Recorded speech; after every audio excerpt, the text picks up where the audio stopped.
It's Moddy Monday, and I'm here to give you some more tips on how to improve your puppetry. Today we're going to learn how to move our hand so that our puppet doesn't flip his lid.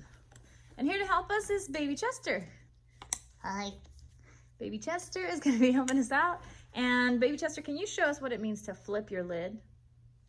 Right. So that's just when his head just shoots way straight back, right? So the top of his head would be going like this. Like the old Reach commercials.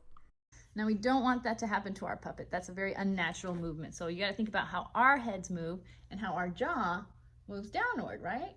So we're going to drop his jaw as well. Drop my jaw? Well, no, it's an expression. We're going to just make it kind of go down like this, okay?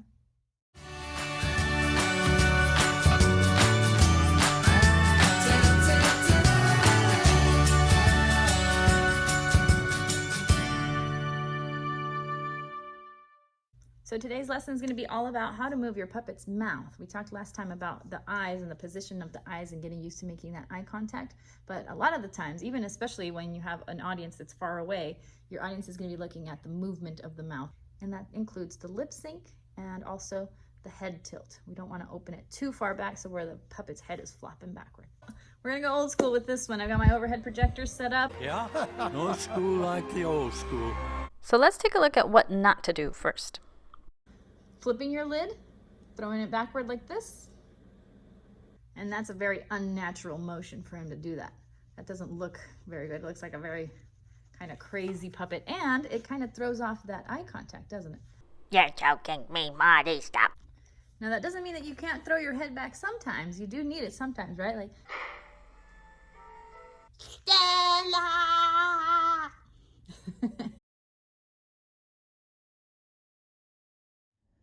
Drop it like it's hot. Drop it like it's hot. Dropping just your thumb it's difficult to do. Your hand doesn't naturally want to move that way, and you'll see that the top part, your top fingers, move up anyway, right? And this trick is something that I learned from Prairie Puppets, who is the one who made Donna. Donna the donut. So she says that if you're having a hard time dropping that thumb down like this, try crossing your fingers, and that'll help. And after a while, after some practice, you'll be able to just do it naturally without having to cross your fingers every time. So give that a shot, okay? Ultimately, what you want is for your fingers to stay still and your thumb to do the work. Shoot your hand forward like this. You want to just be able to poke his head forward like this, and it looks like he's talking. And one way that you can check is to film yourself when your puppet is talking and watch it back with it muted.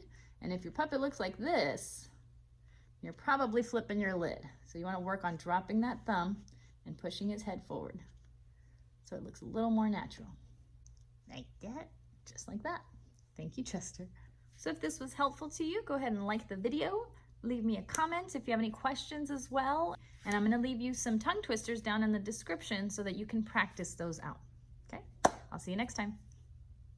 Ah, much better.